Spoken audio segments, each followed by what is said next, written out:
¿cuál es la idea de lo que tenemos el día de hoy? El día de hoy tenemos un análisis macroeconómico que lo voy a ver desde el punto de vista personal, o sea, desde el punto de Andrés Piñeros, para que puedan, digámoslo así, llegar al fondo de la estrategia que yo puedo llegar a utilizar para los mercados financieros.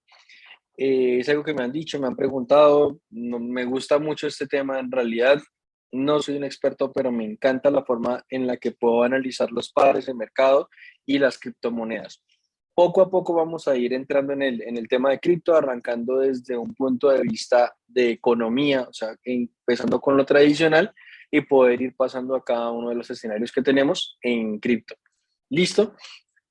No sé si Franco les dijo, pero yo sí les recomiendo lo primero que deben tener a la hora de querer hacer cualquier cosa de esto, chicos, si lo vamos a hacer de una manera en la que en realidad lo vamos a tomar para nuestras vidas, es tener una libreta de apuntes, una pluma, esfero, no sé, bolígrafo, como le digan en su país, un bolígrafo y una libreta de apuntes, carpeta, como le llamen.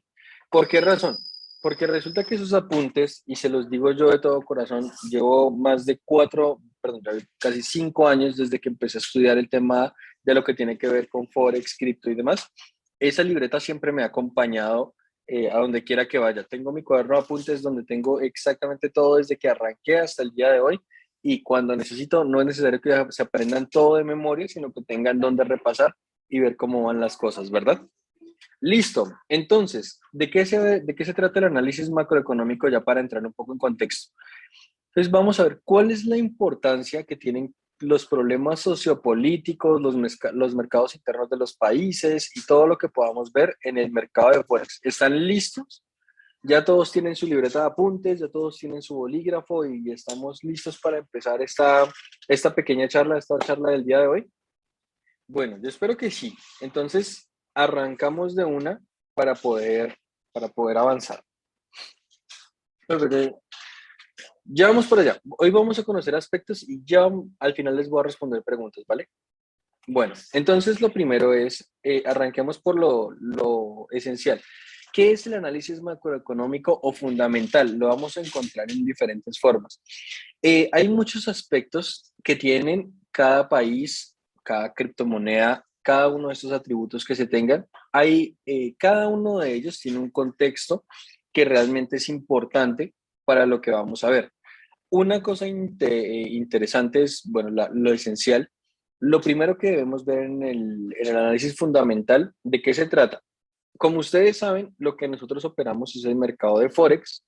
El mercado de Forex es el mercado o intercambio de activos que tenemos entre una moneda y otra moneda. En muchos casos se malentiende el hecho de decir que Forex mueve no sé cuántos trillones de dólares día. Y lo que nos han querido vender o lo que nos han querido mostrar es que hay mucha gente moviendo trillones de dólares en brokers para Forex. Y les voy a decir algo, no señores, no funciona así.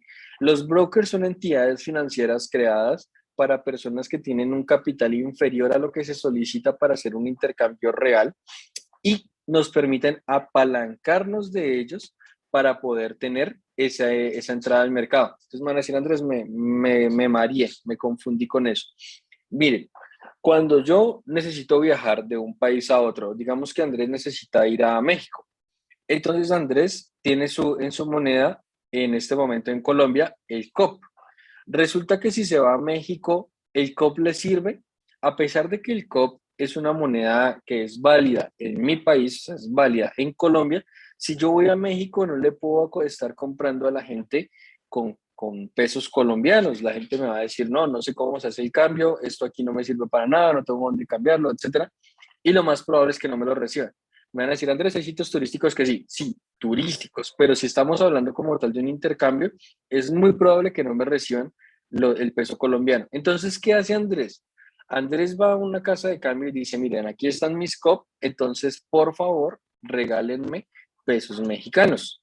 Claro, sí, señor. Entonces, me hacen el intercambio. Cuando empezamos a ser parte de ese intercambio, ya estamos implementando el mercado de Forex, que es Forex Exchange, intercambio de monedas. Si lo vemos así, casi que a diario cualquier persona está inmerso en el mercado de Forex sin siquiera saber.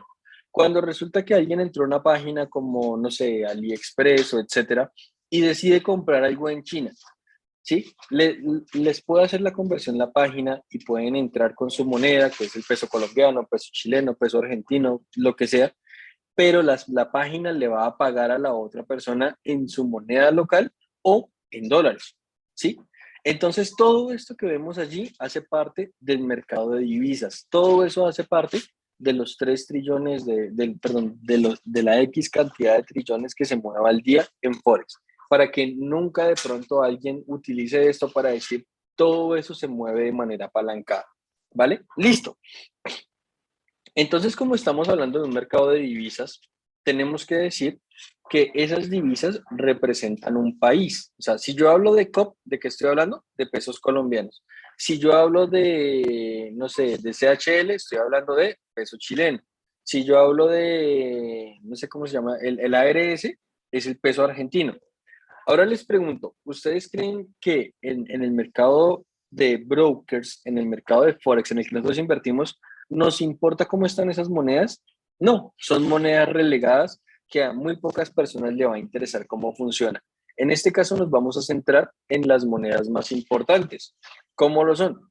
El USD, el dólar australiano, el euro, la libra esterlina, entre otros. Cada una de esas representa la economía de un país. Y muchas veces nos han dicho que la respuesta de todo está en los gráficos, ¿sí?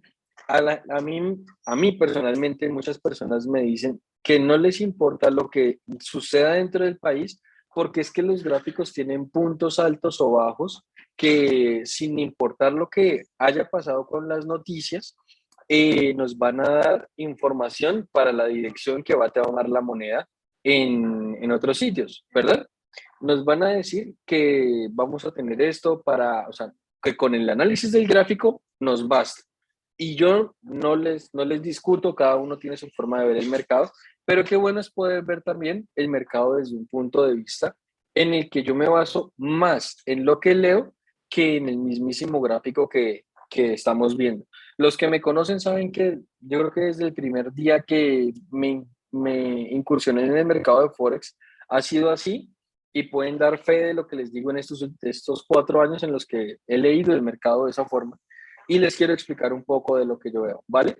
Hasta aquí estamos claros, pónganme todos un 10 en el chat si hasta aquí vamos todo de una manera bien, si hasta aquí estamos supremamente bien. Listo. Entonces, viéndolo desde este punto de vista, cada nación, o sea, cada moneda va a tener un factor importante dentro de su connotación para saber si una moneda puede subir o puede bajar. Los aspectos más importantes para mí son los que están descritos aquí dentro de esta diapositiva. Yo creo que ya tomaron nota que hablamos de los tipos de interés, del PIB, la distribución sectorial, del comercio exterior, lo que tiene que ver con importaciones y exportaciones, el déficit público y su financiamiento, los costes salariales y el índice de precios del consumidor. Hoy vamos a empezar viendo los 3 primeros que tienen que ver con tipos de interés, PIB y comercio exterior, ¿vale? Entonces, arranquemos con todo. Lo primero que vamos a ver es, bueno, ¿por qué es importante todo esto que tenemos acá? ¿Cuál es la importancia de este tipo de análisis? Listo. Arranquemos con los tipos de interés y les pongo un mapa en el que podemos ver cómo se cobran en diversas partes del mundo los tipos de interés. Hay tipos de interés que son positivos y negativos, pero arranquemos por saber qué son los tipos de interés. Los tipos de interés son las condiciones que pone un país para que los bancos puedan operar internamente y asimismo se pueda manejar lo que tiene que ver con préstamos, lo que tiene que ver con deudas hipotecarias, de autos, de libre inversión, etcétera. Cada país tiene una tasa máxima, o sea, algo que llaman ellos el nivel de usura, para poder prestar a sus ciudadanos o prestar en otros sitios. Lo que vemos en este mapa es cómo en el mundo en general se manejan diferentes tipos de interés, desde negativos hasta positivos. Cuando hablamos de un tipo de interés negativo, quiere decir que el banco te puede cobrar por tener tu dinero allí. Sí, suena tonto, pero entonces el banco te dice, o sea, el país dice que si la gente tiene el dinero en el banco, les van a cobrar por tenerlo en el banco. Y es lo que vemos en las gráficas en verde, ¿sí? Lo que dice -75 en algunos casos. Y vemos la gráfica que es positiva, que es hasta lo que nos pueden cobrar a nosotros por, eh, por prestarnos dinero, por lo que sea. ¿Va? Entonces, mire, la gráfica roja indica que son países que cobran muchísimo por interés. En estos casos que estamos viendo, que hay dos países en América, bueno, en Latinoamérica, que están supremamente rojos. ¿Quién me dice qué países son? ¿Qué países son los que están absurdamente en rojo? A ver, ¿quién ve el mapita? Y me dice, Argentina y Venezuela. ¿Sí? Argentina y Venezuela son los que tienen una tasa de interés muy alta. Sacar un préstamo o el déficit que se tiene allí es brutal. Los que viven en Argentina se han dado cuenta que pues el hecho de tener dólares se volvió un complique, que hace 4 años el dólar en Argentina no costaba nada, 60 pesos aproximadamente por dólar, hoy pagas casi 200 pesos por cada dólar. En Venezuela ni hablemos, o sea, en Venezuela ya lo que es la moneda de Venezuela, ni siquiera sé cómo se llama.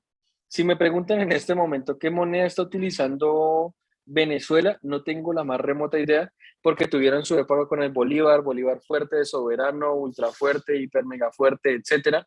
Y eso fue cambiando, eso fue cambiando, y ya hoy no sé qué moneda usan, pero sé que pagan muchísimos billetes por cosas muy simples.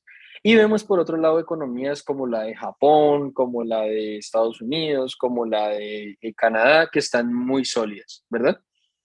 Sí, Ecuador usa dólares, etcétera. Listo. Entonces, arrancamos por acá y les voy a explicar algo. Cuando hablamos de tipos de interés, hay países que prefieren cobrar a las personas que tengan su dinero en el banco a que lo tengan invertido. Es decir, pueden sacar préstamos y en vez de pagar intereses, les van a pagar un interés por tener el préstamo y poder pagarlo cumplidamente. Hay otros países que no. Por ejemplo, en Colombia, la tasa de interés de una tarjeta de crédito en promedio es del 2% dentro del mes. Eso equivale a un 24% anual. En Estados Unidos puedes encontrar créditos en los que vas a poder pagar solamente entre el 0,25 y el 1 y el 2% anual. Entonces, eso hace que las economías tengan un golpe drástico entre lo que es Latinoamérica, la parte bajita de nuestro continente y la parte alta, ¿vale? El poder adquisitivo es otro valor importante a tener. Listo. Entonces, Andrés, pero ¿por qué hay tasas de interés que sean negativas? ¿Por qué en Japón las tasas de interés son negativas?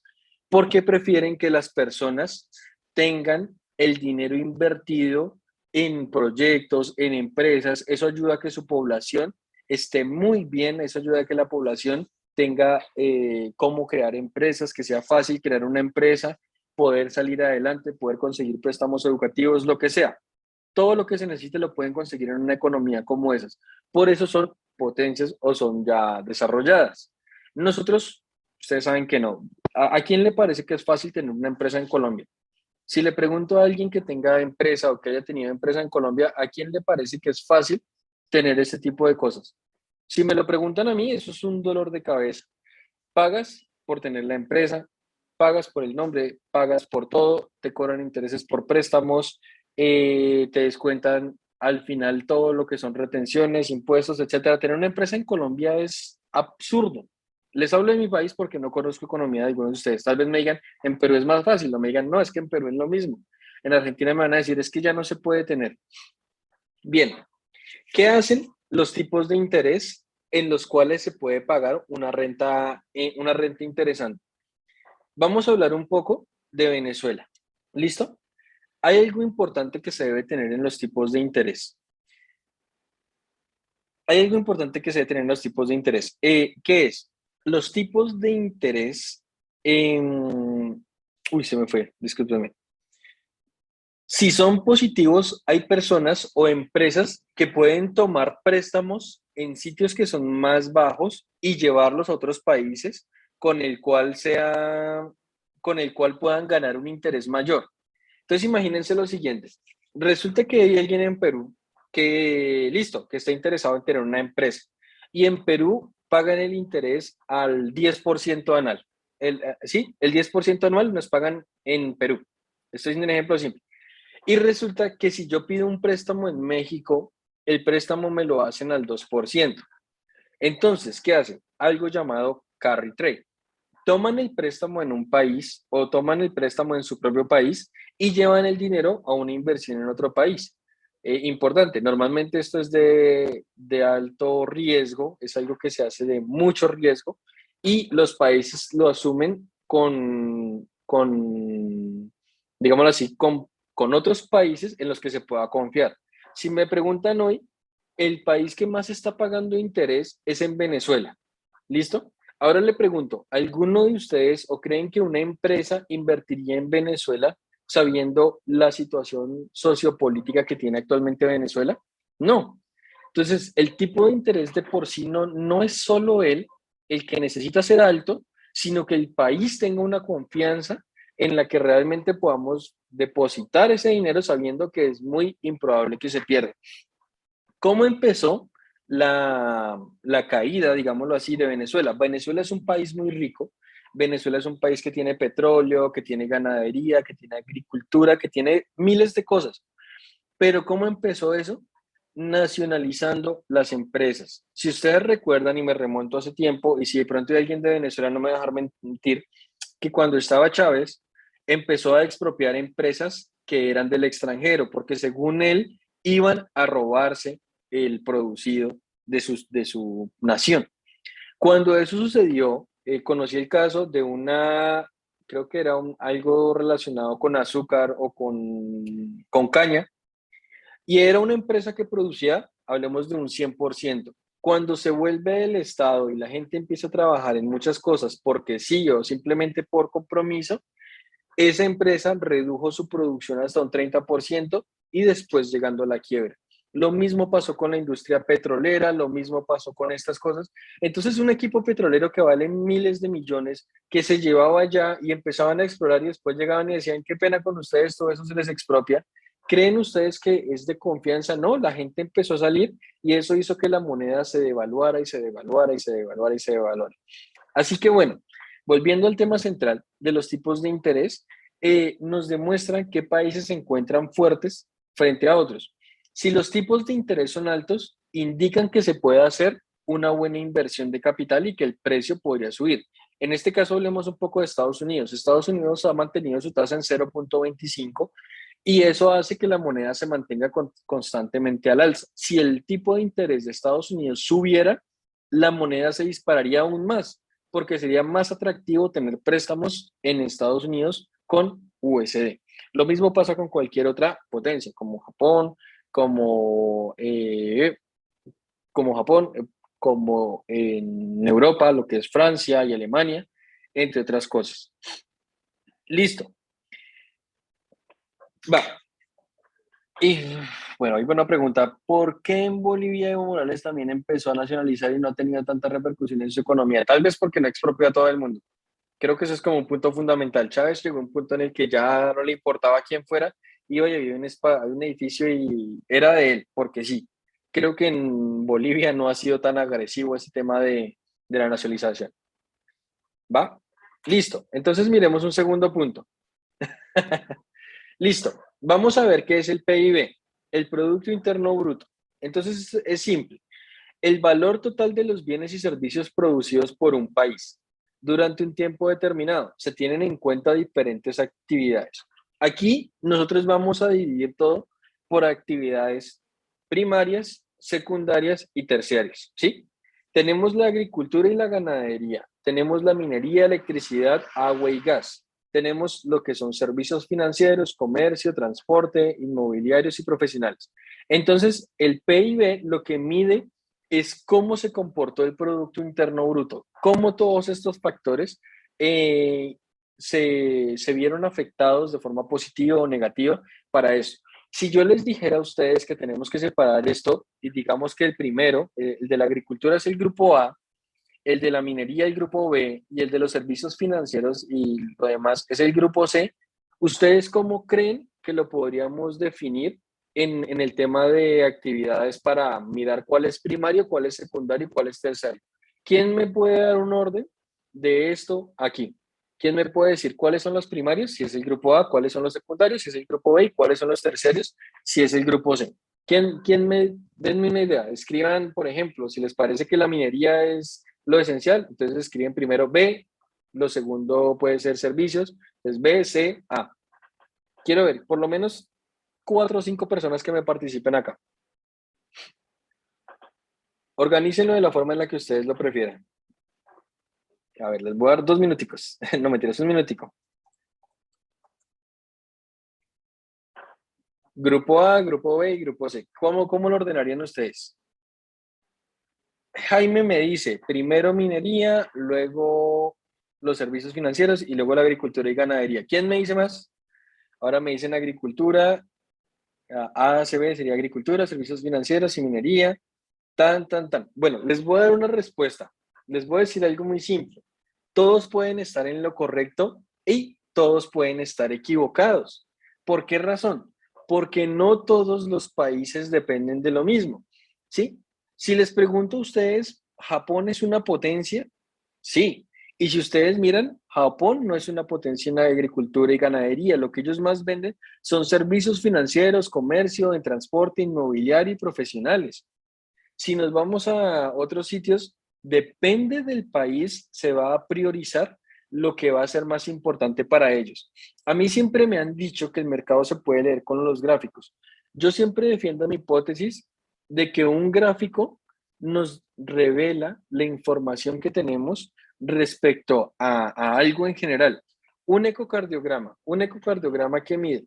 Resulta que pues el ecocardiograma lo que mide es cómo se mueve el corazón, cómo tiene las pulsaciones, etcétera, pero el ecocardiograma no hace el corazón. Resulta que si yo estoy tranquilo y estoy normal, pues puede que el ecocardiograma tenga una distribución tranquila, pero resulta que, no sé, pongo un ejemplo, están parados ahí enfrente de la persona que les gusta, de la persona que no sé, que es su crush, y empiezan a temblar y empiezan a todos. ¿Ustedes creen que el ecocardiograma va a ser igual al anterior? ¿Sí? La respuesta es no, eso los va a alterar, pero no se está alterando porque el gráfico dijo que llegó a un punto X y va a un punto B, no, se está alterando porque hay un factor que es como esa persona a la que los está alterando a ustedes. Lo mismo pasa aquí. Depende de lo que le pasa al país, también se va a ver cómo funciona el gráfico. A mí me encanta la moneda del dólar neozelandés. Yo se los he dicho, el dólar australiano y el dólar neozelandés son monedas que a mí me han gustado mucho. Y recuerdo algo que me parecía muy gracioso y era pensar en que ellos se mueven por el tema de la agricultura y la ganadería. Entonces, un tip que aprendí era ver cómo se comportaría el tiempo en X periodo en el que ellos tuvieran su cosecha o su ganadería. Resulta que en una época se movían mucho por el tema de la ganadería y la leche. No sé si ustedes se acuerdan que hubo no me acuerdo si fue un maremoto, un temblor o algo que sacudió a Australia y eso hizo que se desencadenaran lluvias y lluvias y lluvias y la gente creía que no tenía nada que ver con el gráfico. Pero cuando llueve mucho, ¿qué pasa? Cuando llueve mucho las cosas se inundan y cuando se inundan las cosechas, lo que se inundan los campos, la agricultura pierde mucho dinero. Y si uno de los fuertes del NZD era la agricultura, ¿ustedes qué creen que podría pasar? ¿Que subiría o que bajaría? Pues es notable, su Producto Interno Bruto se va a ver visto, afectado de una forma negativa y eso me indicaba lo que podría pasar en el mediano y largo plazo, ¿sí? Por ejemplo, hablemos de Brasil. Hay una cosa que en Colombia los tiene muy contentos y es que el café está carísimo, ¿verdad? El café está muy costoso. Entonces, cuando el café está costoso, la gente dice, a la gente de Colombia le está yendo súper bien. Si les pregunto, ¿saben ustedes por qué el café está costoso? No. Pues la respuesta es, porque es que en Brasil, que es un país vecino aquí que tiene mucho café, hay un problema y tuvieron miles, o sea, hectáreas y hectáreas de pérdida y luego problemas para sembrar y volver a tener un resultado. Eso pasó Eso se tuvo y eso hizo que ahora Colombia tenga un precio de café más caro. ¿Ven? Una cosa lleva a la otra. Entonces entendemos por eso que la economía de Brasil no va a estar muy bien y que la de Colombia se pudo haber recuperado un poco en su sector de agricultura. ¿Vale? Entonces recuerden que estos tres aspectos que vemos acá nunca van a ser iguales, o bueno, no lo podemos determinar desde ya cómo son iguales entre los países. Puede que tengan similitudes, pero no es lo mismo comparar la moneda de Estados Unidos con la moneda de, no sé, Alemania, porque cada uno va a tener esto. Y el primario, secundario y terciario lo vamos a tener que definir país por país. Díganme si a ustedes no les parece interesante este dato. A mí es algo que me ha servido muchísimo en el tiempo que llevo. O sea, es algo que realmente para mí es bastante importante poder verlo. ¿Vale? Listo. Uy, me quedó re mal. Mala mía. Bueno, hey, perdón por el texto. Balanza comercial. Importaciones y exportaciones. Entonces, la balanza comercial o la balanza de mercancías es el registro económico de un país donde se recogen las importaciones y exportaciones de mercancía, es decir, los ingresos menos los pagos de comercio de mercancía de un país. Listo. La balanza comercial habla del promedio que tenemos, ¿verdad? De lo que se importa y de lo que se exporta. Si el resultado de la balanza es positivo, es una señal de un buen balance para el país, pues se encuentra exportando más de lo que importa, es algo positivo. Si el resultado de la balanza es negativo, es señal de un mal balance para el país, pues se encuentra importando más de lo que exporta. En este último caso de ser recurrente y no se le presta atención por parte del gobierno, es probable que la devaluación cada día sea peor. Bueno, volvemos al tema de la ganadería y lo explico con algo de Colombia, perdón, de la agricultura. En Colombia se produce mucho arroz y resulta que firmaron un tratado de libre comercio en el que nosotros vamos a importar arroz, ¿sí? Entonces calculen esto, hay muchos sitios en otros lugares del planeta donde hacer el arroz sea muy fácil. ¿Por qué? Porque tienen tecnología, porque tienen de todo. Aquí en Colombia todavía hay cosas muy artesanales. El precio no va a poder competir. Si en un país se importa más de un producto de lo que se vende del mismo producto, eso hace que el país tenga un detrimento. Sí, o sea, que cada vez los agricultores sean más pobres, por decirlo de una manera más entendible. Ahora, si esto no sucede una vez, sino dos y tres y cinco y 10 veces, y cada vez se importa más de lo que se exporta, se corre el riesgo de que cada vez la moneda caiga más. Entonces, tal vez es algo en lo que no le han prestado cuentas en el calendario económico, que lo vamos a ver más adelante, pero si la balanza comercial es negativa una vez, otra vez y otra vez, y el gobierno no toma ninguna carta en ese asunto, cada vez que se devalúe la moneda, el golpe va a ser más y más fuerte. Si no, les voy a poner un ejemplo. Hay un país muy bonito por aquí hacia abajo que se llama Argentina. Ese país empezó con un problema con el tema del dólar, ¿sí? De la forma en la que se iba a distribuir el dólar. Resulta que cuando arrancó ese problema, el dólar costaba 64 pesos y todos eran felices con el dólar a 64 pesos. Arrancó el problema y el dólar subió a 100 pesos, ¿sí? Hay un... no está tan mal.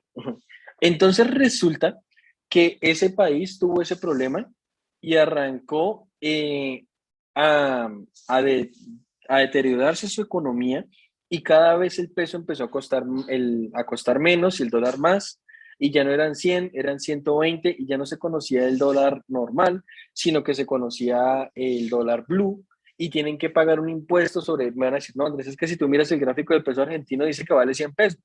Yo te digo, si tú consigues peso argentino a 100 pesos, te compro todo lo que tengas, porque allá se conoce es el dólar blue y el dólar blue no vale eso, sino que vale 200, 205, 208 pesos y hasta más. Entonces, cuando no se le presta atención a estos problemas, realmente empiezan a empeorar y empeorar. Y es un aviso de que vamos a poder ver estos precios en un futuro cercano, lejano, lo que sea. Mientras no se haga algo, es muy probable que todo siga igual de mal.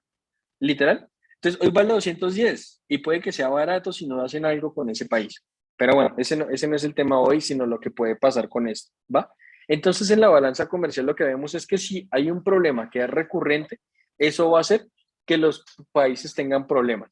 Entiendo que hace un poco Perú tuvo un inconveniente que fue el tema de los presidentes. No sé si estoy equivocado o si no, pero cambiaron de un montón de presidentes como en 1 o 2 años.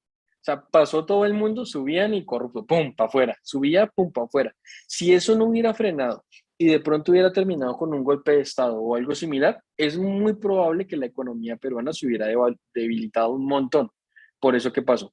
Así que bueno, ¿es claro el punto? ¿Es claro el punto para ustedes, chicos? ¿Qué dicen? ¿Cómo vamos hasta acá?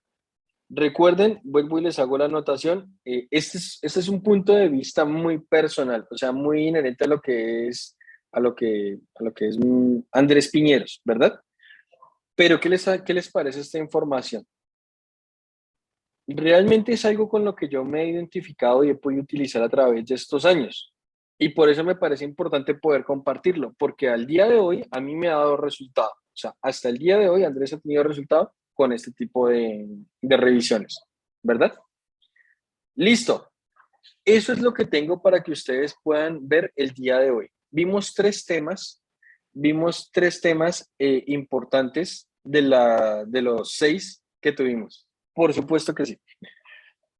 Eh, realmente es apenas el abrebocas, chicos. Vamos con un plus de presentaciones o de clases que son geniales, en realidad.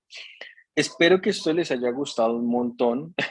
Espero que esto les haya gustado muchísimo, muchísimo.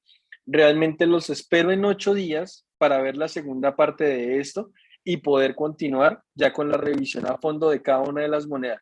¿No les gustaría conocer tips de cada moneda que nos pueda servir a la hora de leer información de ellos? Realmente lo que les digo no es falso. Ustedes pueden ir y buscar la crisis que hubo en Australia por el tema, creo que primero se inundaron, después se quemaron y después tuvieron eso y eso afectó muchísimo la agricultura y era un tema que no parecía, pero si buscan las fechas van a ver cómo afectó el gráfico, cómo eso hizo que el gráfico se tuviera afectaciones. Y sabiendo lo que pasó, sabemos si es a mediano o largo plazo, ¿vale?